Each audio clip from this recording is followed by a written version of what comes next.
Parliament సభ్యుడిగా 5 ఏళ్ళు నువ్వేం తీసుకొచ్చినావో ఈ ప్రజలకు సమాధానం చెప్పు. ఆనాడు అయ్యో పాపం పేదోళ్ళ బిడ్డ గుండో అరగుండో ఏదో ఒక గుండు గెలవని కదా అని ఈ తెలంగాణ ప్రజలు నీకు ఓటేసిరు. మరి 5 ఏళ్లల్లా నిజామాబాద్లో గుండు కానీ కరీంనగర్లో ఉన్న అరగుండు కానీ ఇవాళ తెలంగాణ రాష్ట్రానికి ఇచ్చింది లేదు, తెలంగాణ రాష్ట్రానికి తెచ్చింది లేదు. నరేంద్ర మోడీ గారు జాతీయ ప్రాజెక్ట్ ఇవ్వలేదు, నరేంద్ర మోడీ గారు ITIR కారిడార్ ఇవ్వలేదు. ఇవాళ ఈ తెలంగాణ రాష్ట్రానికి నరేంద్ర మోడీ భారతీయ జనతా పార్టీ ఇచ్చింది ఏంటంటే గాడిద గుడ్డి ఇచ్చిండ్రు. ఇగో ఈ గాడిద గుడ్డే 10 ఏళ్ల తెలంగాణ రాష్ట్రానికి నరేంద్ర మోడీ ఇచ్చిండ్రు. నేను ఇవాళ అడుగుతున్నా, మా సీనన్నని ఇట్లే పట్టుకోమంటున్నా. దీన్ని మాట్లాడినంతసేపు పట్టుకొని పేద ప్రజలకు తెలంగాణ సమాజానికి చూపించు.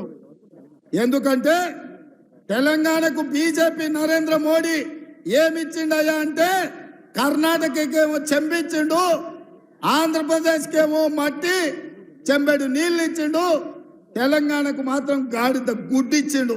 ఈ గాడిద గుడ్డిచ్చినందుకు గుండు అరగుండుకు ఓటేయాలన్నా నేను అడుగుతున్నా.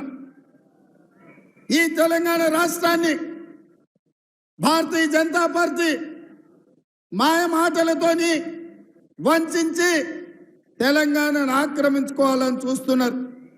మొన్న అయోధ్యలో జరిగిన రాముడు కళ్యాణం జరగకంటే ముందే 15 రోజుల ముందు అక్షింతలు ఊరూరు పంపించరు.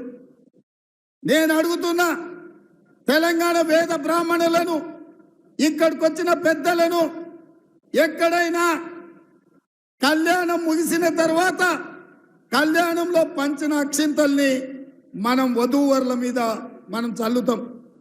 అక్కడ అయోధ్యలో రాముడు కళ్యాణం జరగకంటే ముందే 15 రోజుల ముందే అక్షింతలు ఊరూరా ఇంటింటికి ఇక్కడ బియ్యంలో పసుపు కలిపి అవి ఇంటింటికి పంపించిందంటే హిందూ సాంప్రదాయాలను అవమానించి హిందూ సాంప్రదాయాలను దెబ్బతీసే విధంగా కళ్యాణం జరగకుండానే అక్షింతలు పంచడం ద్వారా శ్రీరాముడిని అవమానించింది భారతీయ జనతా పార్టీ నాయకులు కాదా, బండి సంజయ్ కాదా అని నేను అడుగుతున్నా.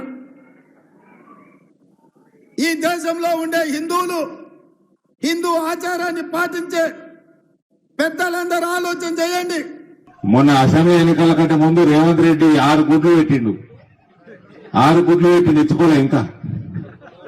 ఇచ్చుకోలే. ఒకటేమో తులం బంగారం వచ్చిందా?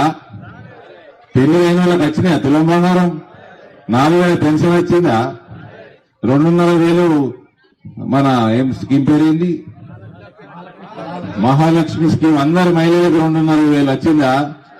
రైతులకు 500 బోనస్ వచ్చిందా? 15,000 రూపాయల రైతు భరోసా వచ్చిందా? రైతు బంధు కూడా బంద్ అయింది. ఇక 2 లక్షల రుణమాఫీ. మీకేమన్నా దాని మీద ఏమైనా ఆశ ఉన్నదా? లేదు. కాబట్టి 6 గుడ్లలో 1 గుడ్డు కూడా ఇచ్చుకోలేదు.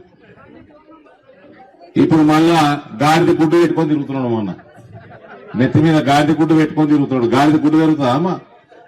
గాడిద గుడ్డు పెడుతుందా? గాడిద గుడ్డు పెట్టదు, రేవంత్ గుడ్లు ఇచ్చుకోవు. మళ్ళీ వచ్చి ఇప్పుడు గల్ఫ్ పోవడం అంటున్నారు. అమ్మా నేను అందరూ మంచిగానండి, దుబాయ్లా అబుదాబి మస్కట్ గల్ఫ్ మొకానా ఉన్న వాళ్ళందరికీ